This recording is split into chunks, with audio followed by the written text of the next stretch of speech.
Hello, everyone, and welcome to my review of Sonic 3 and Knuckles. It's the full game. I'm not doing the whole, we're going to review Sonic 3 and then Sonic and Knuckles. It's one game. God damn it. I know, we all know it was released as two separate games, but it's meant to be one.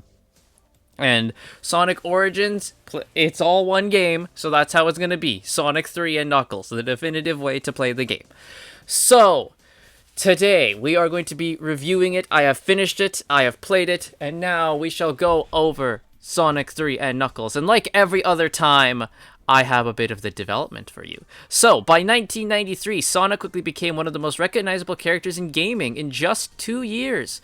After the success of Sonic 2, Sega began to maximize profits with their flagship franchise by releasing multiple Sonic games across a variety of platforms. Much of the Japanese staff at the Sega Technical Institute, which is the STI, the United States-based developer that made Sonic 2, returned to their home country, but designer Hirokazu Yasuhara and programmer Yuji Naka remained at the STI, already conceptualizing a potential follow-up.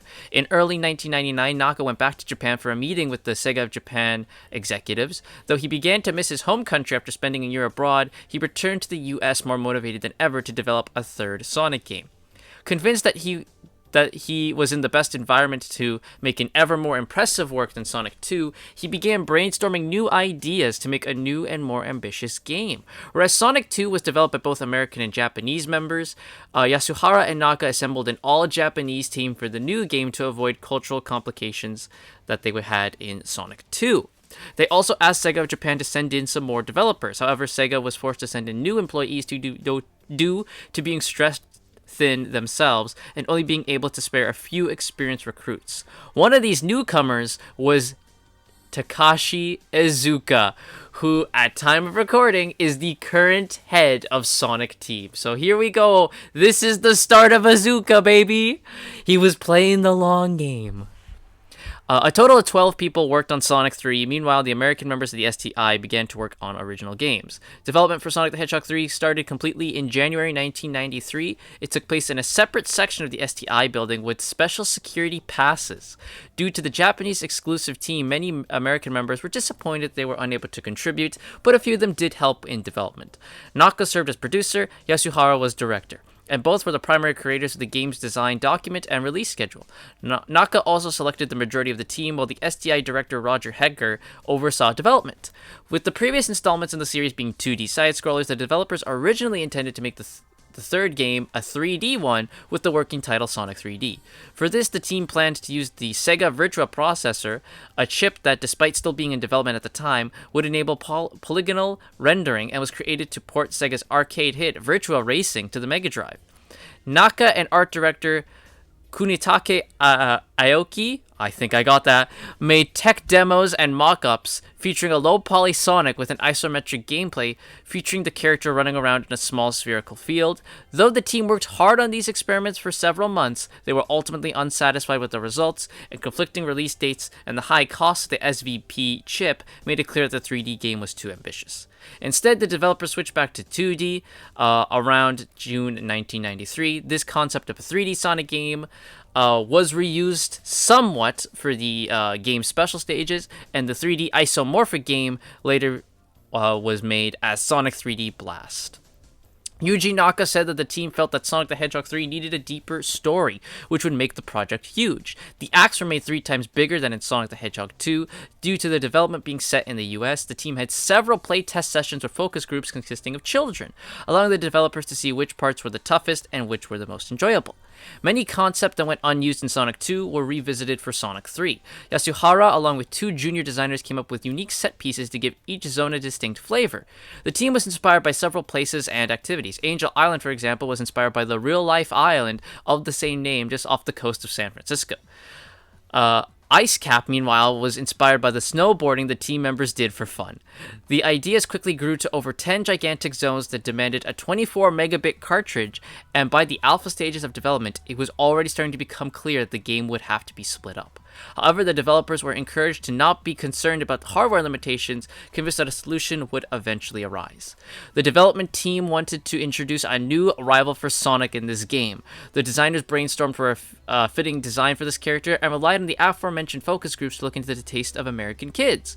A contest was held within the STI for a new rival. Nearly 100 designs were studied by the American executives for a month. Ultimately, a character named Knuckles by Takashi Yuda won the contest. When it came to Knuckles' primary color, red and green were proposed candidates among the staff, while Naka was pushing towards purple. However, after conducting research on American children, it was revealed that red was overwhelmingly popular, thus being chosen for the character's color. Following countless meetings, the new rival, Knuckles the Echidna, was born. He was given shoes with a Rastafarian color scheme, as well as knuckles that would allow him to climb walls, hence his name. His design was made to contrast Sonic's. For example, the white crescent on his chest was made to symbolize the moon, as opposed to the hedgehog's round belly, which represented the sun. Knuckles' personality was described as independent, wild, hot-blooded, tough, and a loner by nature. If Sonic embodied the wind that kept blowing forward, then the Echidna personified the immovability of a mountain. Due to having lived in seclusion for most of his life, Knuckles is a rather antisocial and reclusive individual. As such, he cares very little about what others think, which makes him bluntly honest, straightforward, and somewhat egotistical. This game also saw the introduction of another Sonic robot in Mecha Sonic Mark II. Now, I searched far and wide, and I could not find much about his conception and his creation. I looked on the Sonic Wiki, looked at Sonic Retro, I looked at a bunch of different things, and I could not find a full-on backstory to them making Mecha Sonic Mark II.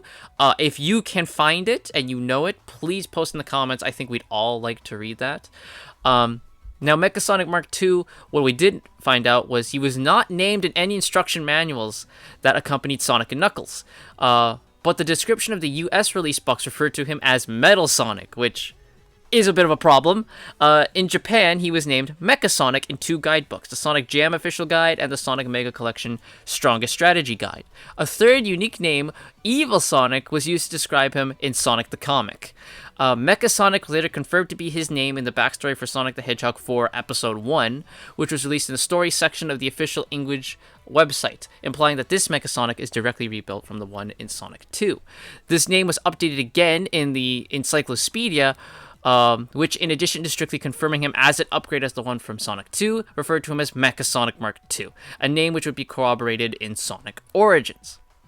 With the success of the Sonic Tuesday campaign, Sega wanted to keep the tradition of a holiday season release for Sonic. However, by the annual planning meeting of Sega of America at the start of 1993, it had become clear that Sonic 3 would be behind schedule. Management came up with the idea of tasking the American staff at the STI with making a smaller spin-off game, which would eventually be Sonic Spinball to compensate, buying the Sonic 3 developers some extra time. However, a new problem turned up soon after, as Sega had planned a giant promotional tie-in campaign with McDonald's to promote the release of the game, starting from February 4th, 1994. Having spent over 2 billion yen on it, which converted into USD today is $12,762,223. Fuck. The ever-growing concepts for the game resulted in it getting further and further away from the release schedule. Not only that, but the entire content would only fit inside of a 32 megabit cartridge, which would be incredibly expensive. With the February 1994 deadline approaching, the developers were reluctantly forced to split the game into two. The first half of the levels, which would be released for the McDonald's promotion, was codenamed Sonic 3A, while Sonic 3B would encompass the remaining ones. The full experience was deemed Sonic 3C. Knowing that Knuckles would be a major selling point, he was reserved for Sonic 3B. To compensate, a competition mode is implemented in Sonic 3A. Some zones originally meant for Sonic 3A were also moved to B. Most notably, Flying Battery was originally meant to be in between Carnival Night and Ice Cap. This is reflected in the level select menu for the final game. Sonic 3A was allocated to a 16 megabit cartridge, and the split up meant that a lot of memory was left for more detailed graphics. A ferroelectro RAM chip was also incorporated inside the cartridge, allowing the players to save their progress. The split up also meant that the developers had more time to finish the second part, and it's predicted that selling two separate games would be more profitable. I mean, duh. You sell 2 games at the same year, you're probably going to make more money. Development of Sonic 3 was wrapped up in late 1993. Afterwards, the developers began to brainstorm ways to combine the 2 cartridges so that the rest of the envisioned content could be put in a game that did not feel like a different experience. A Sega of America employee brought up the idea of a lock-on cartridge, which had been used by programmers to add new content to a pre-existing game. Shortly after finishing the game, the team thus figured out the way to implement lock-on technology, and at the very last minute rewrote all of the Sonic 3A code to be compatible with a future lock-on cartridge. Sonic 3 would then be renamed to Sonic 3, Sonic 3B would be Sonic and Knuckles, and Sonic 3C was Sonic the Hedgehog 3 and Knuckles. Sonic the Hedgehog 3 was first released in North America on February 2nd, 1994 on Groundhog Day. Promotional ads renamed the day as Hedgehog Day to commemorate the game's release. That's fun. In Japan, the game would not be released at this time due to a lack of a McDonald's promotion. Without any time constraints, the developers intended to release an exclusive edition containing the levels from Sonic 3 as well as the ones from Sonic 3 and Knuckles. However, copies of the game from the other regions were being unofficially shipped to the Japanese markets, forcing Sega to abandon that concept and release the title on May 27th, 1994. So that is backstory on the development of Sonic 3 and Knuckles. Now we get into the plot. So starting from Sonic CD, as I said, the Sonic games now actually have a pretty big plot now. So Sonic 3, they kept with it. We're going to have an actual plot. So you guys ready? Here we go. So following from the events of Sonic the Hedgehog 2, Eggman's Death Egg is on collision course to a floating island known as Angel Island. The island's guardian is Knuckles the Echidna, whose duty is to protect the Chaos Emeralds that control the power of the Altar of the Emerald, which safeguards the island and its inhabitants. As Knuckles checks on the emeralds, they begin to shine and vibrate abnormally, culminating in a bright flash that knocks the Echidna unconscious. At this precise moment, the Death Egg also crashes into Angel Island, causing massive destruction and forcing the island into the ocean, creating a giant tsunami. However, the island remains afloat, slightly above the sea. Having survived the Death Egg's fall, Dr. Eggman detects a signal from the Master Emerald, which keeps Angel Island afloat. Realizing that harnessing its power could relaunch the Death Egg, he quickly establishes a base, converting the local animals into badniks and remodeling the island's environment with an ecosystem-altering machine. Eggman eventually finds Knuckles, who is scouring the island for the Chaos Emeralds after they have gone missing. He falsely claims that he is a benevolent scientist investigating the Death Egg and that Sonic has stolen the emeralds. Fooled by his lies, Knuckles resolves to stop Sonic. A few days after the Death Egg's crash, Tails detects a strong Chaos Emerald signal on his Emerald Detector, while Sonic discovers a ring with ancient inscriptions. This makes him recall a legend about an island with an exceptional civilization that harnessed the energy of Power Stones, which led to their downfall after a faction of elders tried to harness the power for themselves. Driven by a sense of nostalgia, Sonic heads to Angel Island with Tails. Upon his arrival, Sonic uses the Chaos Emeralds to transform into Super Sonic, but is ambushed by Knuckles, who then takes the emeralds. Sonic and Tails navigate through the island, confronting the Doctor's forces and Knuckles' interference. Eventually, after beating Knuckles in a fight, Eggman reveals his true intentions and steals the Master Emerald. Knuckles asks Sonic and Tails for their help in returning the Master Emerald to him. Sonic and Tails are taken to Sky Sanctuary, where they encounter Mecha Mark II, but manage to board the Death Egg after beating him. Sonic and Tails defeat the giant Egg Robo, and Sonic goes super to retrieve the Master Emerald. Sonic and Tails return the Master Emerald to Knuckles, and Angel Island returns to the sky. So that is the plot for Sonic 3. Obviously, some of this stuff has now been retconned, right? Like Sonic discovering the ring with ancient inscriptions and all that. That's fucking nothing now. Now we almost like immediately pick up after Sonic 2. And I believe now the story is Sonic and Tails, they still detect the signal, but they go to the island like right away. No nonsense of Sonic discovering a ring and all that type of stuff. Or him knowing a legend about Angel Island. Like, that's all been retconned now. It's a lot simpler than that. But that is the plot of Sonic the Hedgehog 3 and Knuckles. So, this game, now, something that this game has is an actual good and bad ending. So, in the previous games, there was good and bad endings, but they really didn't mean anything. This time there is. This time there is, because now, if you don't get the good ending, you don't get to fight the true final boss. So this is what started the whole thing about Sonic games, where you need to fight the true final boss at the end. And how do you do that? You get all the Chaos Emeralds. So, the bad ending is if the player has not collected all the Chaos Emeralds, Sonic returns to Earth and is rescued by Tails in the tornado. However, Angel Island still remains in the sea while the Master Emerald remains stranded in space. Then there's a post-credit scene revealing the Master Emerald is still in Eggman's possession. The good ending is Sonic transforms into Super Sonic and pursues the Doctor's final weapon in space. He emerges triumphant and returns the Master Emerald to Angel Island, which floats back into the sky. Knuckles then sees them flying away. So, there you go. That is the good and bad ending. So, something else that's also in this is another story. As we know, in a lot of Sonic games, there's multiple stories. You know, Sonic Adventure started that whole multi-story campaign thing. That's kind of here because if you play as Knuckles, which we'll get to in the gameplay section, he has a separate story, which takes place after the events of the main game. Mecha Sonic Part 2, Mark II, is not dead. He plots an attack on Angel Island and enlists an Egg Robo to be his subordinate. Knuckles eventually arrives at the Sky Sanctuary, where he discovers that Mecha Sonic has stolen the Master Emerald, causing Angel Island to slowly fall from the sky again. Knuckles and Mecha Sonic fight, with Knuckles winning. The bad ending is if the player has not collected the Chaos Emerald, Sonic will appear in the tornado to catch an exhausted Knuckles, and he will fly him back to Angel Island. The island falls back into the sea as the Master Emerald is lost. The good ending is you've collected all the emeralds. Sonic will appear in the tornado to catch Knuckles, who is holding the Master Emerald. Knuckles returns to Angel Island, which begins to fly into the sky. So there we go. So I do like that if you play as Knuckles, the story's different. Because even the level, you just kind of go through all the levels again, but they do switch the order somewhat. So let's get into the gameplay. So Sonic is the best he's been in any of these Genesis games. Really, he is. He still has some problems that are just always in classic Sonic. Like jumping, when you make a jump, he will sometimes still move forward a bit.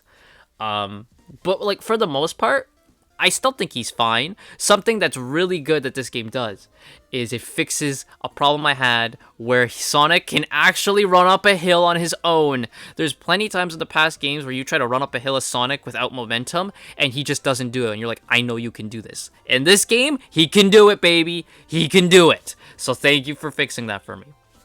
Sonic also has like a kick move as well. So when you do jump, like when you jump, because normally you jump to hit enemies, right? If you click the jump button again, Sonic does like a kick, which is very useful for fighting bosses, and you are gonna need it to hit bosses and not just, fall down and eventually get hit by an attack. So you do need to use this kick quite a bit. But I like it. I don't hate it at all. Sonic has an insta shield also when he parries projectiles with that kick. If you parry projectiles with the kick, he gets an insta shield. And not just Sonic in this game is playable, of course. Now, you have 3 playable characters, Sonic, Tails, and Knuckles. So in previous Sonic 2, Tails was just kind of like your buddy, but a player 2 could play as Tails. Now, you can just play as Tails all together independently, if you want. Tails, of course, he can fly, he can do spin dash, same thing as Sonic. Knuckles can crawl up walls with his knuckles, and he can glide. Of course, as well as spin dash and all that type of stuff. So, real nice that you now have options for who you want to play as, and they all play very differently, of course, because Sonic is super fast, Tails can fly, Knuckles glides, and he can crawl up walls. So, okay, very different. So, the water shield lets you breathe underwater. The flame shield protects you from the fire hazards in the game, and then the thunder shield attracts nearby rings. I think you're also protected from like electrical attacks as well. And all 3 shields also have like another ability besides protecting you. So the water shield gives you like a bounce. The fire shield lets you like burst forward a bit, and then the electrical shield gives you a double jump. So you do also have other things there with the shield. So it is a good thing to get the shields. Another thing that this game added is a new form. There is the Hyper form with the Super Emeralds, which you can get when you get into the Sonic and Knuckles portion. You can collect the Super Emeralds. So Tails can go, Knuckles and Tails can also go Super as well. However, Tails can only go Super with the Super Emeralds. If you have the Chaos Emeralds with Tails, you don't get anything. Knuckles can go Super with the Chaos Emeralds and Hyper with the Super Emeralds, and then we have Hyper Sonic. I think if you've been around this channel a lot, you'll know how I feel about Hypersonic. I adore the idea of a hyperform. I love it. Like, the idea that Supersonic is so incredibly powerful, right? He is like nigh invulnerable against, except against like, a super powerful entity, like say Perfect Chaos or any of the Titans and Frontiers. Something super equally powerful could do damage to him. But then there's the idea that Hypersonic, like a hyperform that is above a superform and can only be used like at the most dire situations, right? That's when I think a hyperform works for me, is if it's like a last ditch effort. Something better than super, right? You have to go further. We have to go further beyond, baby. You know what I mean? Like that is why I really like hyperforms. I just adore it. And the fact that Sega no longer wants anything to do with hyperforms makes me so sad. It really does. I think Ian Flynn proposed the idea of having Hypersonic appear at the end of the Final Horizon. Instead of being like, like Cybersonic or Supersonic 2, whatever they call him, he was going to be Hypersonic. Would have loved it. I think the fans would have blown up if that would have happened, that Hypersonic's back. But now they don't acknowledge him anymore. And they kind of just say like, oh, it was a one-time thing on Angel Island, which sucks, because imagine the hype we could have if we had Hypersonic. Not as an everyday thing, right? Not an everyday thing, because this is the problem with Dragon Ball. They just keep getting so many different super forms, the regular Super Saiyan means nothing anymore. Like, no, I understand that Sega wants to avoid that, which is why they just stay with Supersonic. But if, a big occurrence happens, we have to go a bit further beyond as hyper, that'd be kind of fun. But there we go. So that's gameplay. I pretty much love it. I think it's great gameplay. I also want to shout out Sonic's sprite, by the way. The best it's ever looked. This is the best sprite. Like, my god. He looks amazing as a sprite. Like, my god. I think the sprite work in this game is, again, the best we've had in terms of everyone. So let's get into the levels now. So levels, we of course have Angel Island, our debut level. This is the greenery level, right? Because we always have to have a greenery level. It's fine. It's definitely, I think, out of all the starter greenery levels we've had, it's the hardest. That doesn't mean it's a hard level, but it is the hardest of them all. There is a point in this level where there's like a rope you have to like shoot yourself off of. It took me forever to figure out how that thing worked. Then there is something I should say, by the way, before I get into this. The transition between acts is fantastic. There is no transition. You just finish one act and then you go right into the next one. Beautiful. I love it so much. Hydro City, because that's what it's called, god damn it. Hydro City. Why you boring me? I'm right. Is our underwater level. Comparing this to the other water level I like, which is Tidal Tempest, I think Hydro City is also kind of fun. I also really like Hydro City. You're not in the water for too long, which is a plus. I think Hydro City is pretty good. It's got like these moving, what are they called? Like moving bars that you're on, and you have to like jump off them. So that's its gimmick. It also has fans, which is another gimmick, and it has the hand, where the hand will grab you, and Sonic does like a super peel out, and then he boosts forward. Marble Garden. This one that's just like our ruin level kind of thing. It has its gimmick is it has spin dash switches. So they had switches on the floor that you need to spin dash to activate them. So that's what it has here. It also has the like screw platforms where you have to like run on them to make them go up type of things. I'll probably put it on screen as I'm talking about it. But those annoyed me a ton in Sonic Generations. They are awful in Sonic Generations. Somehow in this game, way better. They're fucking way better. Like, you can actually use them properly in this game. So I don't know what they did in Gens. They kind of screwed that up. But Marble Garden, yeah, it's alright. Carnival Night is our casino level. May God have mercy on my soul. The worst part about this is the barrels, and you know what I'm talking about when I say that. Figuring out how the barrels work was utterly stupid. Like, how the hell is someone supposed to figure out that's how the barrels work? So the way the barrels work is you literally just have to keep pressing up and down on the D-pad to make it go up and down. Dumbest thing I've ever fucking heard in my life. The fact that you didn't even make that clear. Like, who's gonna know this? Who is gonna know this? No one's gonna know this. I sure as shit forgot that that's how they worked when I played this again. Because, again, I haven't played this game in a long damn time. So remembering, like, how does the barrel work again? Because for a while, I just thought, oh, it's momentum. You jump on it to boost yourself up, right? No. Then you get to the infamous barrel, which some people have straight up said they quit the game and couldn't beat it because of that damn barrel. Once you figure it out, you're like, oh, okay, it's not hard, but it's like, how am I supposed to figure that out? Then there's Ice Cap. It's our snow level. Pretty decent level. It's got some parts in it that I think is a bit screwy. Like, okay, how am I supposed to do that? But for the most part, I enjoy Ice Cap. Act 2 specifically, I think Act 2 is a lot better than Act 1.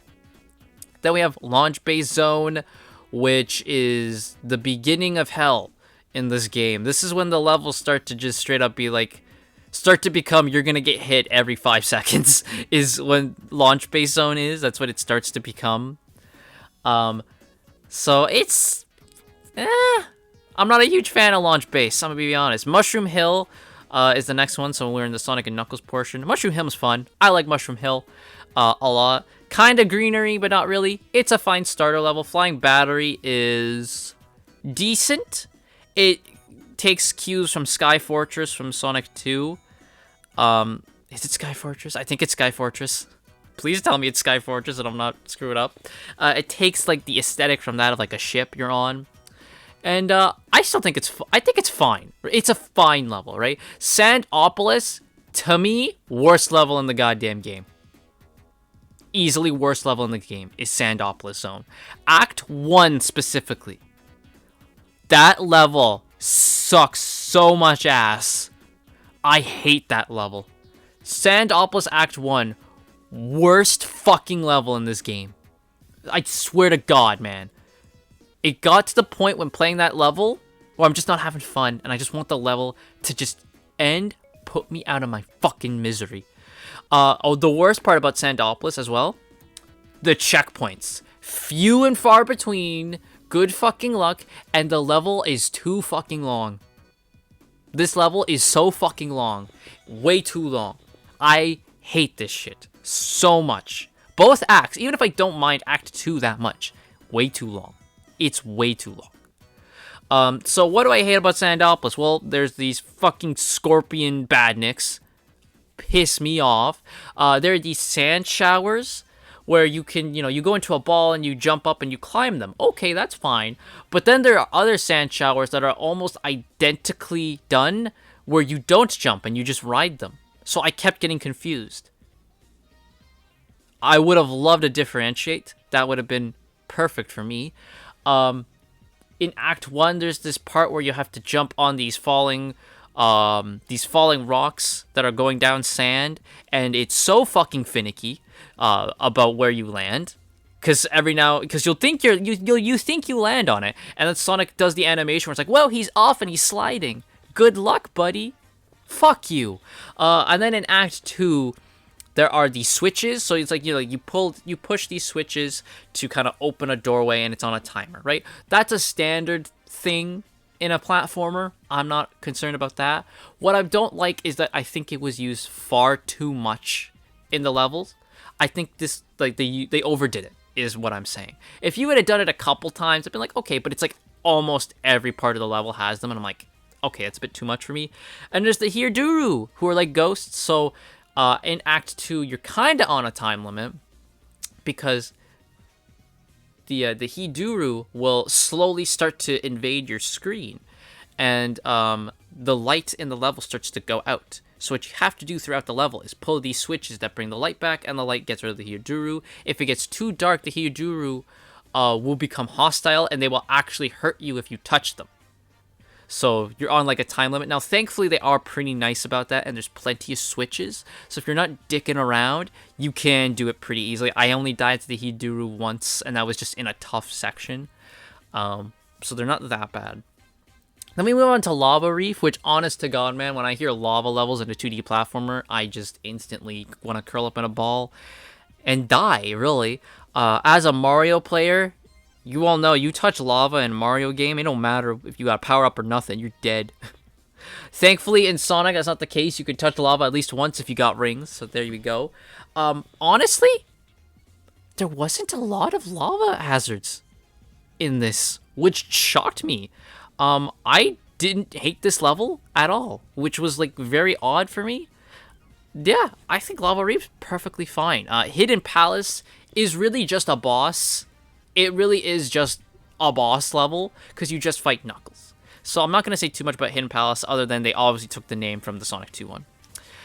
Sky Sanctuary is all one zone, just one big long zone. It's got a couple of checkpoints. Of course, the hazards with this one is the level keeps falling apart, and Eggman has these badniks that look like him that he disperses, but they're like nothing. They're a nuisance at best, and you can get rid of them easily.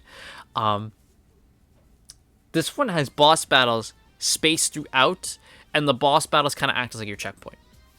What I'll talk about when we get into that section, but Sky Sanctuary is a good level. Then we have the Death Egg. Fuck. Okay, so we get to the part about the final stages where I'm like, it starts to get, there's a difference between challenging and just not fun.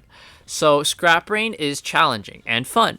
Then you have Metallic Madness, which sucks and is just not fun. Then the Death Egg in Sonic 2 isn't even a Death Egg. It's a boss rush. So then we get to this one. Yeah, not fun. It's not fun. It gets rid of a lot of the, I guess, the challenging but fun aspects, and just makes it not fun. So what do I not like about it? Well, they got the anti-gravity thing where you will start to then move up to the top, which, okay, every now and then is fine, but it soon becomes like every fucking part of this level is that. Great. There's a tube transporter where you'll be like in a tube and start being like sent, right? Because the tube's supposed to take you from point A to point B. Okay, whatever, that's fine. My problem with this fucking like tube thing is it just dicks around with you and makes you go in loop-de-loops like 50 times. I'm like, buddy, just take me from point A to point B. Stop fucking wasting my time. That's what pissed me off. It's wasting my time. You are padding shit out. Let me get to the fucking level. I hate it. Then there is the conveyor belts. So what they did with these conveyor belts is normally you'll be on a conveyor belt, and the conveyor belt is lowering down, right? So you have to be on the conveyor belt, not fall off. The walls are adorned with spikes, so don't hit the wall. Okay, simple enough. Stay on the conveyor belt without hitting the wall. All right, I think that's doable. Then they decide, no, we're going to make it even more fucking hard, and we're going to have you keep getting shot at. Like, guys, there's a point in time where enough's enough. And this was enough. We were well past enough. There are these platforms where you got to stand on, like, one side to boost it up. And you have to jump off before it hits full mass, because then it'll fall off. Like, there's a bunch of garbage in Death Egg that I just don't fucking like at all. And a lot of this version of the Death Egg was reused for Sonic Forces. Yeah, it's not good in Sonic Forces either, let me tell you that much. It's not good in Sonic Forces either. Yeah, so Death Egg, not fun at all. But we can get to the special stages. So the special stage in this game is Blue Sphere. Blue Sphere is fun as hell. I love Blue Sphere. This is the best special stage. Out of all the classic games, this is the best special stage, because it's actually fun and it's actually doable. Not like that stupid fucking maze in Sonic 1. The alien thing in Sonic CD, it's whatever, The half pipe in Sonic 2 is good, but this one, Blue Sphere, this is my boy. I love me some Blue Sphere. The best part is you can just play Blue Sphere on its own as well. Fuck yeah, baby. I'm all in on that shit. Blue Sphere is actually fun. So, A bit of backstory about Blue Sphere is that its overall planetoid layout was inspired by King Kai's planet from Dragon Ball. Just more Sonic taking from Dragon Ball, you know. What are you talking about? Sonic isn't based off Dragon Ball. Yeah, okay, buddy. Yuji Naka implemented the graphical look of the special stage based on the scene that had Son Goku chasing Bubbles on King Kai's planet. That's it. Like, again, just Sonic's based on Dragon Ball, guys. If you just accept it, you'll have a lot more fun. Like, just accept it.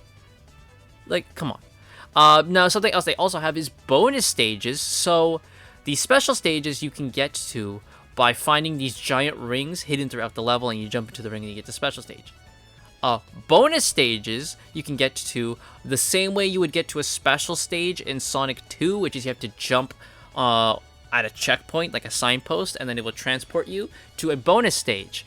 Now, there is 3 different bonus stages, and depending on how many rings you have, depends on which special stage you get, bonus stage you get. So if you jump in front with 50 or more, you get a gumball machine. So in these stages, the player is in a tall corridor with bumper walls on both sides and a giant gumball machine at the top. The player must use the bumpers to spring themselves upward, which turns the crank on the machine and dispenses a random gumball that begins falling downwards until it goes past the death barrier, or the player collects it. Then there is the slot machine, which you get if you jump with 20 to 34 rings. This bonus stage functions like a combination of the ones from Sonic the Hedgehog and Casino Night from Sonic 2. So there's like a slot machine in the middle, right? Like the ones you would see in Casino Night from Sonic 2, and then they have the stupid maze around it. Stupid, hate it. And then the final one is if you jump with 35 to 49 rings, you get the glowing sphere stage. So the character automatically gravitates towards and orbits around numerous magnetic spheres scattered about the level. The player must use their momentum given by the glowing spheres to propel themselves upwards. Occasionally they will come across small lightning balls that, when hit, become gumballs that slowly start falling downward. Slowly start flowing upward. The player must hurry forward in this bonus stage because there is a swirling field of energy that slowly rises and if you touch it, you end this bonus stage. If you get far enough, you also end the bonus stage, but you win. So yeah, I didn't play too much of the bonus stages. I didn't really care, to be honest. I didn't really care. Then there is the competition mode. So the competition mode is an additional mode loosely based on the versus mode in Sonic 2. So the player can play as either Sonic, Tails, or Knuckles, with Tails being able to fly, of course. Unlike the 2-player versus mode in Sonic 2, competition mode has 5 exclusive stages.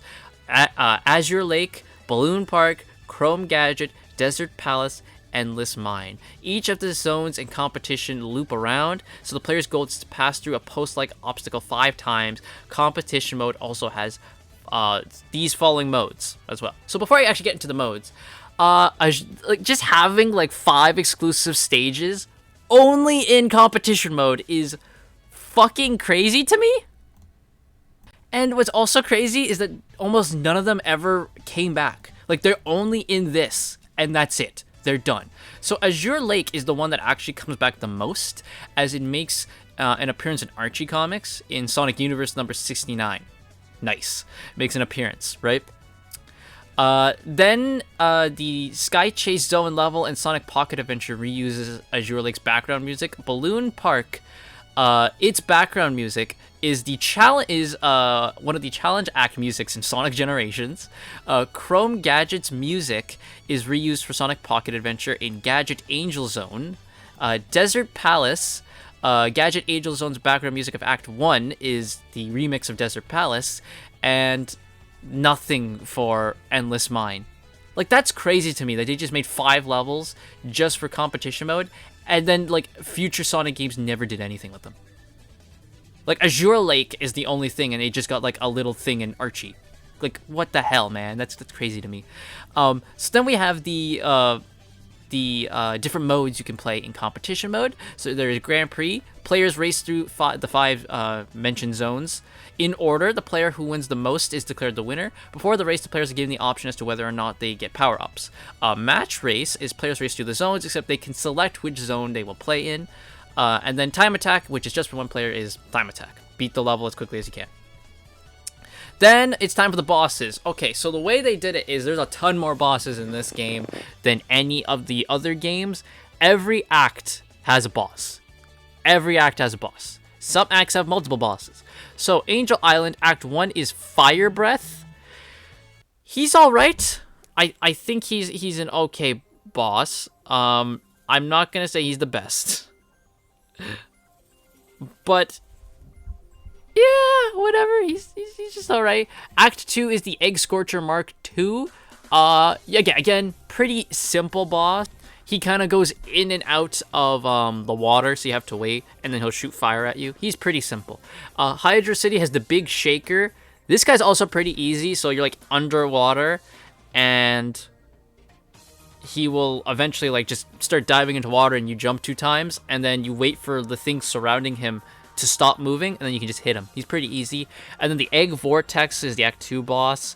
So what you have to do is you have to wait for Eggman. He's going to drop bombs in the water, and you wait for the bomb to explode, and it'll have like a tidal wave of water go up, and you use that tidal wave to propel yourself up to hit Eggman. Decent, whatever, it's fine. Marble Garden has the Tunnel Bot. He's super easy. You just wait for him to tunnel up, then you avoid like the falling rocks, and they'll come back down, you hit him. That's pretty much it. And then the Egg Drillster Mark II is the Marble Garden Act 2 boss.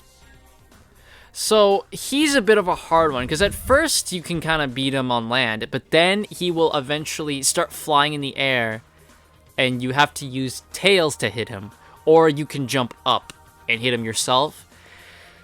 Yeah, he's like, I'm not the biggest fan of the Egg Drillster Mark II, I gotta be honest with you. Then we have the Bowling Spin. This one, fucking weird. So, he's kind of up to chance. So he'll launch, like, something that, like, starts to break the ground you're on, but it will also come up and hit him. You could also hit him, too. You have to wait for the electricity surrounding him to disappear, but he's kind of up to chance on whether or not the thing, hits him or not. And then finally is the Egg Gravitron on Carnival Night. That one's kind of dumb. So Eggman drops a ball, and then he will use the ball to use gravity to kind of bring you in, but it's very easy to avoid it. And then when he comes down to hit it, you just hit him like 1 or 2 times, and that's it. It's very monotonous, this boss, very easy. Yeah, not the best. Then we have the Big Ice Dust. He's kind of fun. So he will get he will get a multiple icicles to surround him, and then he will launch them. What you have to do is avoid them, and then when he comes down, you can hit him. Pretty simple. The Egg Froster is... fuck, this one's a hard one. So what you do is Eggman will... he will lower like a platform down, and then he has like frost like bursts come out, right? So what you have to do is you have to jump on the platform, hit him, quickly jump off, because then the frost burst will engulf the platform. This guy took a while for me to beat. He's quite a bit hard. Then in Launch Base, we have the Twin Hammer, which seems a lot harder than he is. It's just 2 hammers rotating, and you just wait for them to stop, and you can hit the thing. It's actually quite easy to do. And then Launch Base Act 2 has 3 bosses, and you have to beat them all in a row. So then first, the Egg Cannon. Eggman is just gonna launch like cannonballs at you. This thing's the easiest. It's so fucking simple. So he's gonna launch from the top at first. You wait, then you jump on the platform, and you can just hit him. Then he'll like try to take away the platform. The platform comes back, and he hits at the bottom. So at that point, you got him. He's really easy to beat.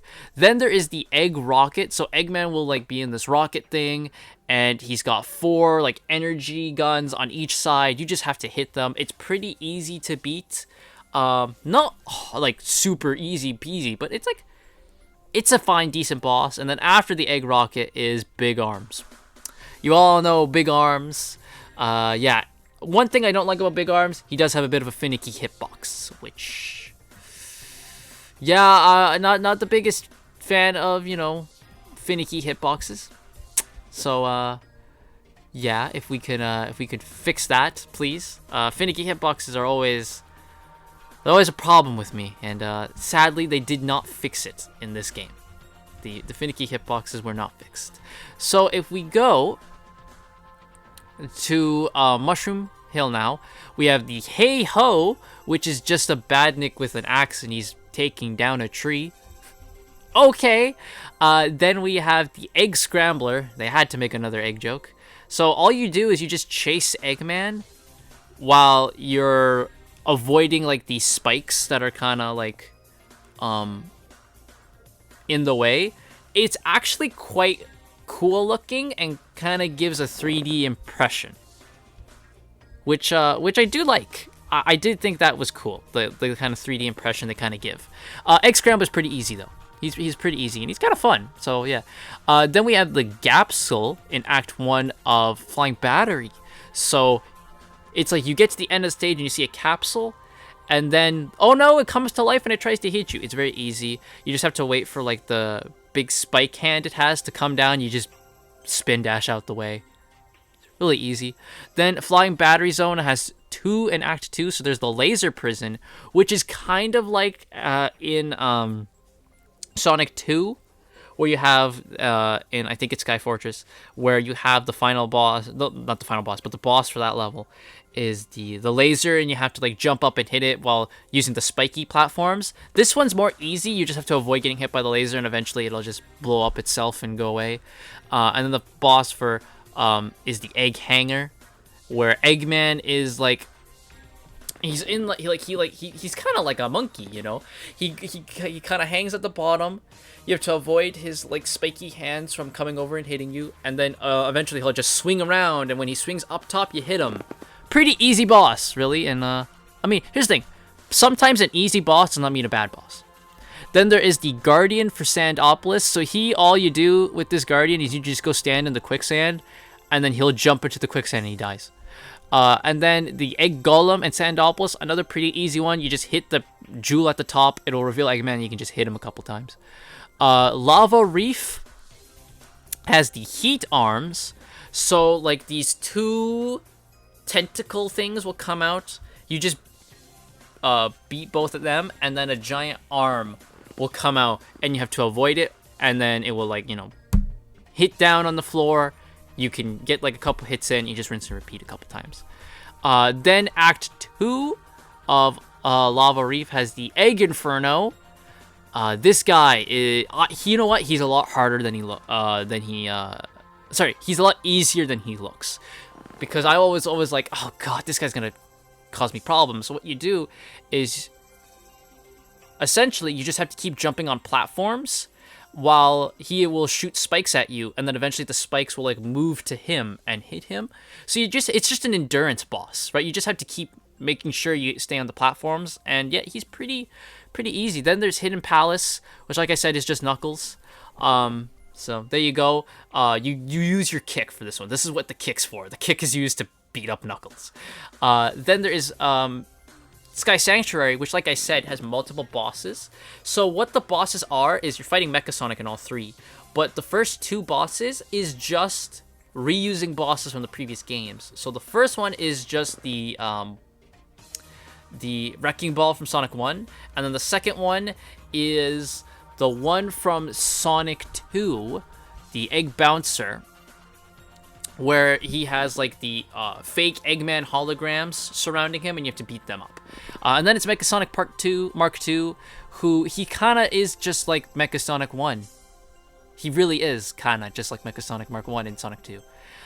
Then we have in the Death Egg, the Act 1 boss is the Red Eye. So what you do is the Red Eye has like these orbs spinning around it. You just have to jump up and hit the eye. Use the kick for this one. The kick is what you need. So you hit the eye. When all the orbs go away, then phase 2 of the boss happens, and these 2 platforms will start surrounding the eye. So you're meant to jump on them and then hit the eye, but you can hit them without using the platforms like I did. So yeah, it's pretty easy. Not easy, but it's not difficult. And then finally, the Death Egg Zone Mark II has 2 bosses back to back. You must do it. So there is the Death Ball, which is this ball that floats, and it's got like these bumpers. So wherever you go, the bumpers follow, so you can't just jump up and hit it. So what you have to do is you have to use the stupid anti-gravity mechanic. It will drop like these spiky little mini robots that will eventually explode. You have to use the anti-gravity that will then launch those robots up and hit the Death Ball. So after the Death Ball, you then go into the true final boss of Act 2. They are very kind with you about it. After the Death Ball, they then kind of take you to a separate zone, so you don't have to do Death Ball again, which is the giant Eggman Robo. So he has 2 phases. Phase 1, you have to avoid his fingers. This is the easiest shit in the world. All you have to do is you go to like the center, and you just go into a spin dash and keep holding it, and you'll just break his fingers and they don't hurt you. Easiest shit in the world. Then part 2 is a bit harder. So then he starts to like actively chase you. So what you have to do is you have to hit him. That will reveal the Master Emerald. Then you can start taking hits, but he will start charging up like a beam to hit you. So you have to jump and avoid that. From what I can tell, to avoid the beam is the Master Emerald will flash, like when it's charging up the beam. You have like a second where it is not like flashing. That's when you jump, and then you can avoid the beam. And then the true final boss is the final weapon, which you can only get if you have either 7 Chaos Emeralds or 7 Super Emeralds, depending on which ones you have. Depends which form Sonic takes. So if you have the Chaos Emeralds and not the Super Emeralds, he just becomes Super. But if you have the Hyper Emeralds, not the Super, he becomes Hyper. And I believe if you have both, he still goes Hyper. Final weapon is real easy. He's easier than the giant Eggman Robo. He really is. All you do is, when you get to the final weapon, he will launch missiles at you. They're homing missiles. You just have to direct them to hit his head. And then after that's done, you just chase him and hit him. And that's it. That's the final weapon. I should also mention for the Eggman Robo, after beating it, you have to chase Eggman with the Master Emerald while the platform's falling behind you. And that shit almost killed me. My heart was in my throat, dude. But yeah, those are the bosses. Majority of them, real easy. Not even really easy, but fun. Like, most of these bosses are like, yeah, they're the standard classic boss I would expect that is pretty fun. So there we go. Those are the bosses. Then we have the soundtrack. So the giant number of zones in Sonic 3 required an equally great soundtrack. The music in the first 2 Sonic games have been composed by Masato Nakamura of the band Dreams Come True, which had become so successful that royalties were starting to become a problem. As such, Sega of Japan turned to its own sound team, as well as a dozen musicians from the Japanese-based Cube Corp. Another face would also be a part of the team of musicians, which was Michael Jackson. The pop star had various partnerships with Sega, like his own game, Michael Jackson's Moonwalker. Around spring of 1993, Jackson, himself a huge Sonic fan, met with the members of the STI and either was given the opportunity or offered himself to compose music for Sonic 3. The developers eagerly accepted. Afterwards, Jackson called keyboardist Brad Buxer, who was his tour director during his Dangerous World Tour, for help. Assembling a team composed of other musicians and engineers, the two composed a number of tracks for the game. The crew developed 41 tracks with extensive samples of Jackson beatboxing for the Mega Drive. Countless hours were spent making these tracks to satisfy the development team's demands. According to Buxer, the pop star only worked on one of the tracks that were made, while the rest was handled by Buxer at Jackson's request. I don't fucking believe that. In mid-1993, sexual allegations against Jackson had flooded the media. The musician abandoned the project soon after to continue his Dangerous World Tour, either because he was unsatisfied with the music and the end result, or due to the allegations, and was left uncredited in the game's credits. It was due to the allegations. Either way, though, the game was late in development and his music had already been implemented. The STI musician Howard Rosen, who expected to collaborate with Jackson, was called in to quickly rearrange the music. However, traces of the collaboration still remain, as there are many similarities to the pop star's songs in the game to many of his actual tracks, as many of them feature his voice samples. The music from Carnival Night Zone resembles his song Jam. The tracks for Ice Cap Zone, meanwhile, bear a great resemblance to Hard Times. Despite the complications, the developers were satisfied with the end results. Rosen would later be the sole composer for Sonic and Knuckles. A few tracks were replaced in the PC port of Sonic and Knuckles of Sonic 3 and Knuckles in the Sonic and Knuckles collection, as well as the remaster in Sonic Origins.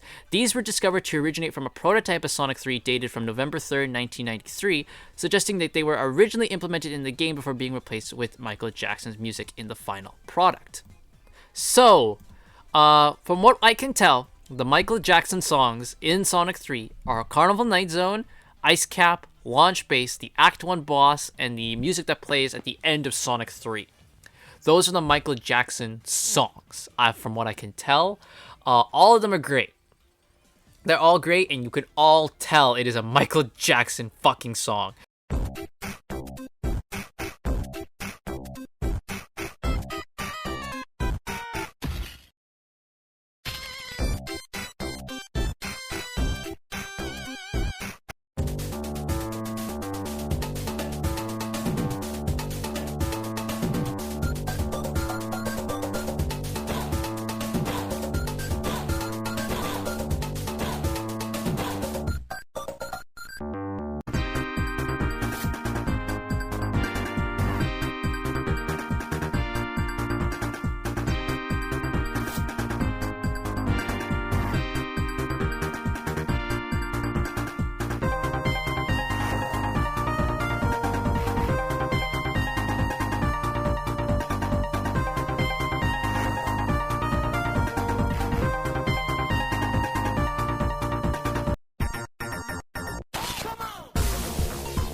So yeah, you can really hear the Michael Jackson in those songs. Like, you really can.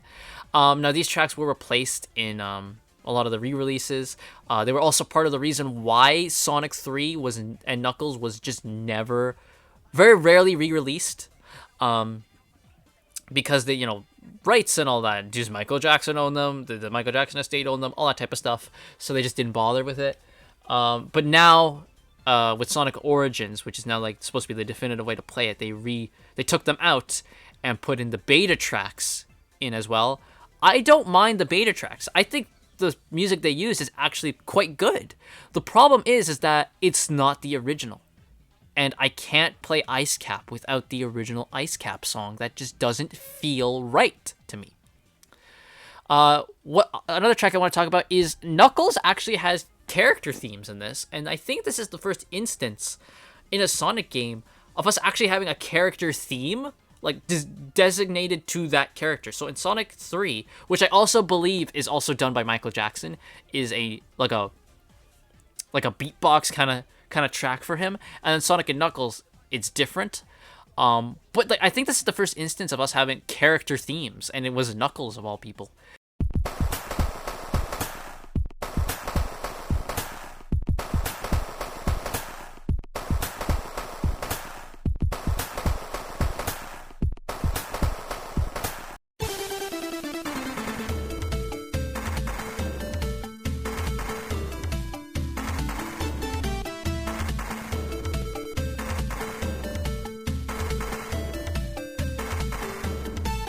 So the best track of the game for me is Hydro City.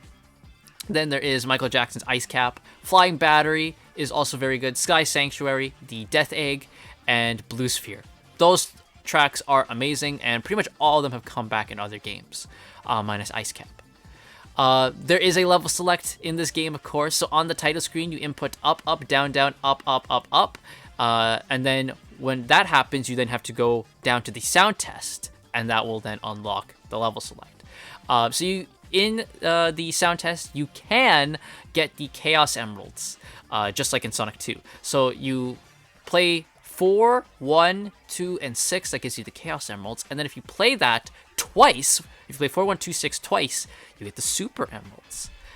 This game has been re-released a couple times. Not a lot, like I said, because of the music. So we have the Sonic and Knuckles collection for PC, which ported these games over to PC, the Sonic Jam for Sega Saturn, Sonic and Garfield pack for PC, the Sonic Mega collection for the GameCube, Xbox, and PS2, Sonic PC collection, the Sonic Classics collection on the 3DS, and then of course Sonic Origins, which is the current modern way to play it. So overall, Sonic 3 and Knuckles, I think this is the best Genesis game we've got. Out of the 4 main Genesis games, technically 5, Sonic games, this is the best one. Easily the best one. If we're gonna rank the Genesis games, Sonic 1's at the bottom. It's at the fucking bottom. Then it would be Sonic CD, then Sonic 2, and then Sonic 3 and Knuckles at the top. I give this an 8.5 out of 10. I do have problems still. Some of the levels just don't work for me, like Sandopolis, Death Egg. Fuck those levels. Seriously. A bit of not a lot of, but a tiny bit of Flying Battery does annoy me. Not a huge bunch, but a tiny bit of it does. To the point where I'm just like, yeah, I still think like these levels are great, like overall, but like there's parts of it that just do annoy me, which do hold it back slightly. And like I said, I do have some problems with this game. Not in terms of gameplay or any of that, or in terms of bosses. I think that's fine. In terms of story, it's fine. In terms of music, it's great. But I very much don't believe it's a 9. I think 8.5 is good. It's better than Sonic 2. It is the perfect logical step from Sonic 2. Sprite work, amazing. Beautiful. We have new characters, great. It definitely does what it should do. It takes what Sonic 2 did and ups the ante way more. But I don't think it's a 9. I still think it's an 8.5. I generally stress that because 9 to me is almost near perfect game. And this game is not near perfect. It has problems. So I say 8.5 out of 10 for Sonic 3 and Knuckles is where I stand. It is the fantastic end to the Genesis game trilogy, a numbered trilogy, I guess, because, you know, CD counts, and technically Knuckles Chaotix is also a Genesis game. But there we go. That's it. So with that being done, I have finished the 4 main games they want to tout on the Genesis. They are done. And I had a fun time doing it. So that's Sonic 3 and Knuckles done. Let me know what you think of the game in the comments down below. And everyone, I will see you guys all next time.